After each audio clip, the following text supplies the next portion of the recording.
So sometimes, as I sense that I'm starting to talk myself out of taking a random drive around various country roads, I force myself to think about a particular photo that I'm about to show you.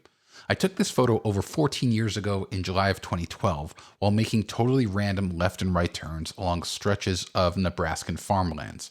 It's one of those fond memories that also serves as an excellent reminder that you never know what dividends you might earn by going on that random road trip. This is also the sixth entry in my Then and Now series where I reapproach photos that I edited years ago to see both how my sense of style and the available editing tools have changed. This is becoming one of my favorite types of videos to produce, and I hope that you're enjoying the series as well. I'm titling this one Corn Patrol, which will make sense in a minute. So with that, let's dive in. All right, so this is the photo that I edited and shared. You can see I took it in July of 2012. And you know, I love the composition. Actually, I really like the composition. This was taken with my 5D Mark III by Canon and the 14 millimeter f2.8 lens. And you know, that's actually kind of funny. Just kind of dawned on me because just like yesterday, I was thinking about, man, I really miss the 14 millimeter prime, and Sony makes one. They make a 1.8 version. I was actually thinking about buying one or maybe renting one to see if it's something I need to go along with my 16 to 35. But with that, I mean, 14 millimeters is one of those fantastic focal lengths. It's obviously ultra wide. And when you get close to a subject like this, you can see I'm kind of shooting down towards this abandoned police car. It looks abandoned. You get these really striking, strong lines. And so you can see, obviously, this is a Pontiac, and the I don't know if you could call it creepy or what, but like the stuffed animals inside the car, that was something special to see. And so this was a tone mapped photo. So I took multiple exposures at different shutter speeds and I combined them together. And I believe I used Photomatix. I always can tell that because I would put this HDRX suffix in the file name. So I used Photomatix, which was kind of like the app to have if you wanted to take multiple photos and tone map them. That was like the app. They kind of like dominated. And then eventually, Lightroom added photo merge with HDR as well as Pano into Lightroom. And it kind of, the thing about Photomatix was that it really let you loose. Like it gave you the controls to like go to town. And sometimes that resulted in some pretty wild photos. If you remember the HDR craze of like, the late 2000s, early 2010s, where, everything looked irradiated and you had like dirty clouds and terrible halos, that's because tools like Photomatix let you go to town. Lightroom does a much better job of putting kind of guardrails. Like it'll do the tone mapping, but it will make it really kind of difficult for you to get these kind of obscenely in your face results. And so you can see overall just the edit is a bit much for me. Like you have this kind of weird imbalance. It's like really bright and then kind of like really dark in the reeds over here. You have some of that dirty cloud stuff that I was telling you about. And just everything just looks very, very irradiated. And so you can see that this is the photo I just showed you. And then here are the 5 auto exposure brackets. And so if we open this up, you can see this is the unedited original photo. This is the 0 exposure. So this is kind of like the middle exposure. And then this is -2, -1, +1, +2. And so you can see, for example, there's a little bit of movement throughout, of course, because it was windy and there's a bunch of grass. Now, I've kind of mentioned this in other installments of Then and Now that were also kind of tone mapped HDR photos, where I found that I don't really need to tone map. I feel like I just wasn't as comfortable with really knowing the capabilities of the raw file that was put out by my cameras. And so I'm confident that, with this Canon 5D Mark III, I can just work with this DNG file. I don't really have to do anything else. And so I'm going to just stick with this one. I could select these. I can right click. I could go to photo merge down here and select HDR merge. And let's just see what it does. I'll let it do its auto align thing. Let's turn on apply auto settings just to see what that's like. And so also let's turn off HDR because unfortunately still we are at a point where I cannot record HDR with ScreenFlow, which drives me crazy. But yeah, like this is a good start, but I don't really think I need this. So I'm going to go ahead and I'm going to cancel out and I'm just going to stick with this one over here. So let's go ahead and let's start editing. So first things first, I'm going to start with the adaptive color profile. This certainly did not exist in 2012. And so you can see this is an intelligent profile that looks at the contents of the photo and makes adjustments based on what it detects. So it made an adjustment for the sky, it made an adjustment for the subject, etc. Now, the really nice thing about using a profile is that unlike auto, for example, so let me undo this. If I clicked auto, what that would do is you'd get kind of a similar result, but it makes edits to your light and color sliders, which I don't mind it all the time, but in this case here, the adaptive color, I think, gives me a much more subtle result. So I'm good with this. The other thing I'm going to do is go down to white balance over here, and I'm going to balance off of a gray area like this. And so even the custom white balance, you can see it's pretty spot on to what the camera shot with its auto white balance, which is great. Now let's go ahead and take care of removing this John Deere back here. So I'm going to go to the remove panel here. All right, so another tool that certainly did not exist in 2012 was Gen Remove, which is truly fantastic. So I want to make sure that this use generative AI checkbox is selected. I'll go ahead right here.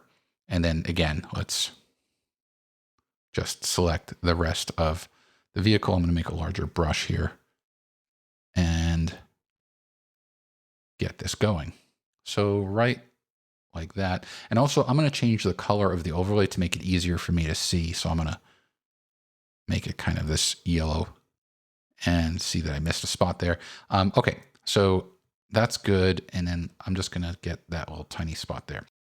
All right, so let's see. There, that's good. Looks round. And basically you could see if we toggle this, no more John Deere, which is exactly what I wanted. All right, the next thing I'm going to do is go to crop, and I'm going to crop this in a bit to bring the car a bit more towards the foreground. So something like that looks good. Now it's kind of hugging the kind of right third of the frame.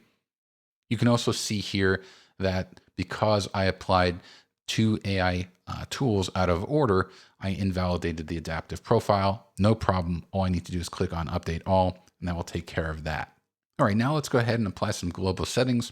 So looking at my histogram here, I'm going to open up the exposure a bit. I'm going to move the blacks up, open the shadows up a bit, something right around there. Drop the highlights, drop the whites. Now let's go ahead and add a little bit of an S-curve. Give ourselves some contrast. Something like that. And then let's add my favorite, a little bit of gray into the black point. So something like that gives us that vintagey kind of sandy look. And then I usually move the refine saturation slider to about 50. Because when you start making adjustments to the point curve, it also adds a color saturation boost. So let's see here. This is without the point curve adjustments. Yeah, I think this does a really nice job. I'm also going to click on the blue channel here, and I'm going to add a little bit of a warmer tone to the highlights and a cooler tone to the shadows. So it's almost like a color grade, except we're using this point curve here. All right, cool. Looking good.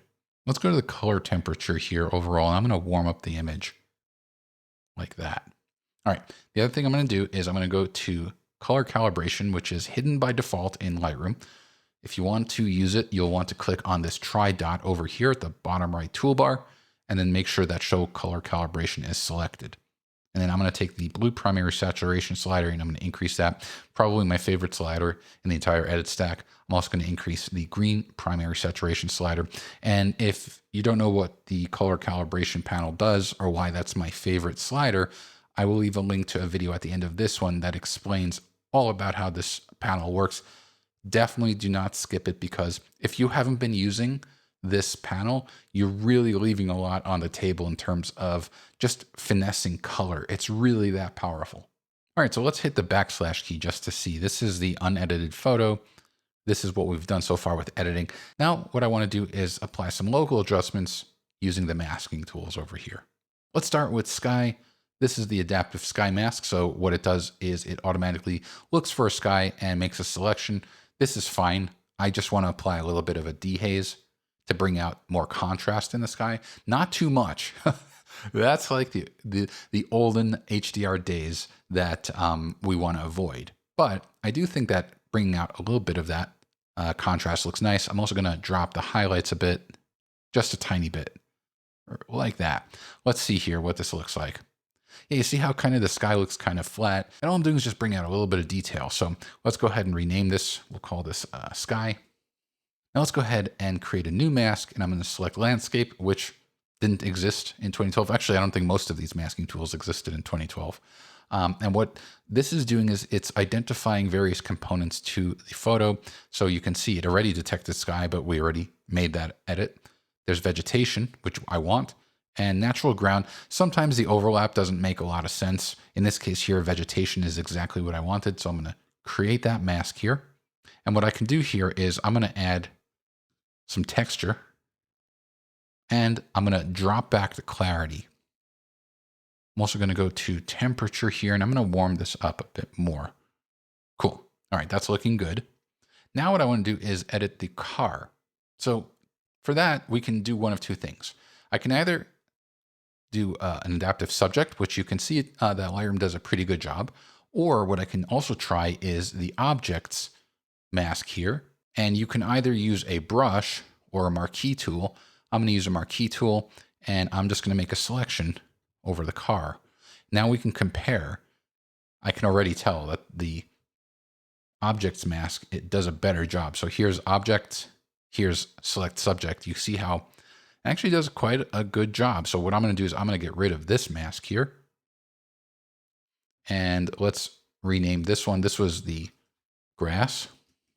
And this one will be car. Okay, so working with the car mask here, what are some of the things that I want to do? Well, first things first is I want to add definitely more texture. Like it just has all of this really nice texture in the car. I want to bring that out. I also want to add a little bit more clarity. And I'm going to boost the dehaze again to add that really nice contrast. I'm also going to go to the point curve here, and I'm going to deepen the shadows. I might also pop the highlights. I'm not going to touch the midtones, just the highlights. All right, let's see what that does. Yeah, that does a nice job. I'm actually going to deepen it a bit more. And what I'm also going to do is take the temperature slider here and move it towards a cooler tone. Not too much, like that's crazy, but just a tiny bit. All right, cool. Now, the last thing that I want to do is, so let me see here. Let's look at the EXIF here. I shot this at f11, which is fine. I mean, I'm glad I did, because if I shot it with any much of a wider aperture, it'd be very likely that, you know, this part of the car would start to fall out of focus. You know, it would be sharp here and then it would fall out of focus. Fortunately, though, we do have tools to kind of, after the fact, simulate shooting with a wider aperture using the lens blur tool. So again, did not exist in 2012. It's at the bottom over here. You can see there's lens blur. I'm going to go ahead and click on apply, and then Lightroom will use some machine learning to kind of create somewhat of a depth map to figure out what should be sharp and what should be blurry, basically creating kind of a foreground, middle ground, and background map. And so you can see it does a pretty good job. I usually like to start by increasing the blur very, very strong so I can see kind of what is sharp and what's not sharp. And so I know that I want, obviously, the siren up here to be sharp. And so what I can do is I can go under refinement over here, select focus. I'm going to adjust my brush here, and I'm going to start kind of painting focus over here. Just making sure that all of this is sharp. And even though I'm going over, that's okay, because what I can now do is change to blur, and I'm going to drop the brush size. I'm also going to drop the flow, and I'm going to paint blur kind of back here along the edge. And now what I'm going to do is I'm going to drop that blur amount significantly. I don't want a lot of blur, just a tiny bit, just to kind of give a semblance of a wide open aperture. And then you can see here that I need to kind of refine the blur along the edge because it's not looking natural. Like it looks like there's little kind of pockets of sharpness. Okay, cool. That's looking good. I'm also going to paint a little bit of blur right there. And let's see what that effect looks like. So that's without the lens blur. That's with the lens blur.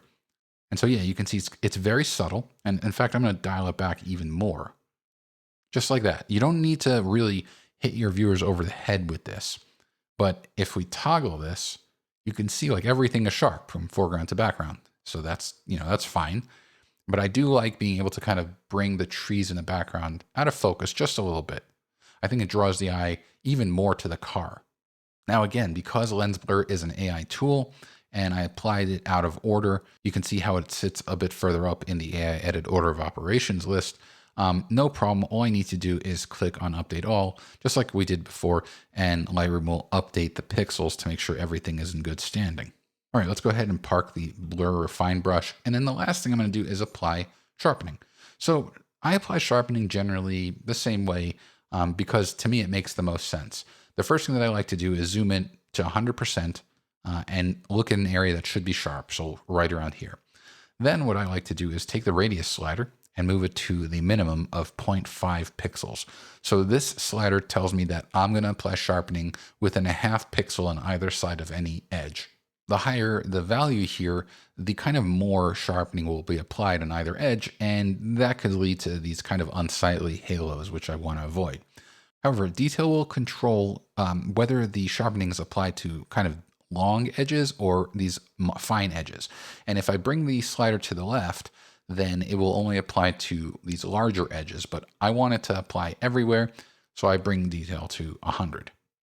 Next, what I'll do is I'll apply the amount of sharpening by pressing and holding on the Option or Alt key while dragging on the amount slider, which will show me kind of a grayscale view of the image, and it makes it a lot easier to see sharpening that's being applied. So something around there looks good.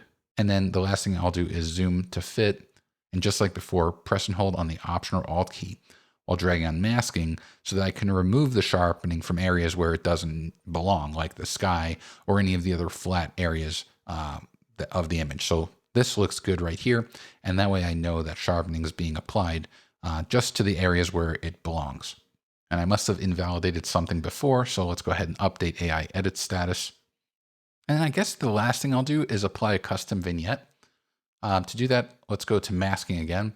I'm going to create a new mask using a radial gradient, and I'm going to make kind of like a large oval, something like that. Now, currently the overlay is inside the radial gradient, and so if I were to adjust anything, it's applying the edit to the inside, which I don't want.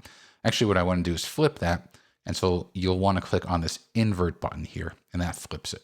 So you can see here, that's a bit too strong. So something like that looks good, but I don't want the vignette to cover the car. And so what we can do is we can select subtract, and just like before, I'm going to select objects, and now I'm going to remove the car from the radial gradient. And so there you can see how it's kind of popping off the screen. Let's rename this to custom vignette. And then again, let's go ahead. Maybe I want to darken it a bit more. Something like that looks good. All right, cool. So let's see here. If I hit the backslash key, that is what we started with. And then this is our edit. And so let's go ahead and go to grid. And this is my favorite part where I take the original edit and the new edit. Let's open it up in compare view. I'm going to close this. All right. So there you go. Like, do you see what I mean? Like, this actually does a really good job of kind of illustrating the difference in how I approached editing. Everything here is like this weird kind of not overexposed, but everything's exposed like brighter than it should be. You can see here how I kind of lean into some things being darker and it's okay. I feel like back in the day, I used tone mapping to kind of make sure that everything was evenly exposed. Of course, look at the sky. That right there is one of the biggest differences. Here, the sky looks like it's kind of thermonuclear. Here, it looks so much more natural, especially also because of the lens blur, how it kind of blurs everything going beyond the car, which I think looks great. And then speaking of the car, again, I went overboard with kind of like, I'm sure I used a ton of clarity here and sharpening, but here I feel like this looks a lot more natural. So I really do like just the way it looks today compared to what it looked like back then. But of course, back then, this is what I thought was good. And that's fine. You know, there's a time and a place for all of these things. There's a season for everything. And so that was the season back in 2012. This is the season for me now in 2026. And I always like to say this at the end of these then and now videos where there might be someone watching this video who sees the 2012 result and actually prefers it. And that's totally fine. I'm not saying that one is necessarily right or wrong.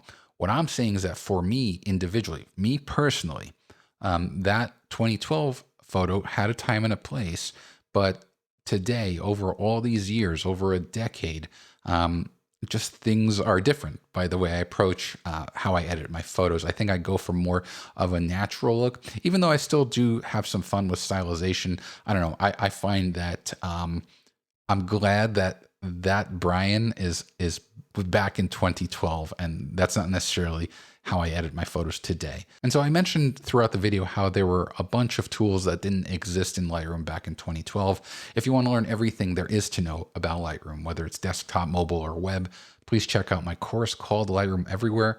Link is in the description below. And I mentioned how I'd share this video that teaches you how to use the color calibration panel, or you can see what YouTube thinks you might like. As always, a thumbs up is greatly appreciated, as is clicking on the subscribe button and the bell icon to get notified of all future videos. Thanks a lot, everyone.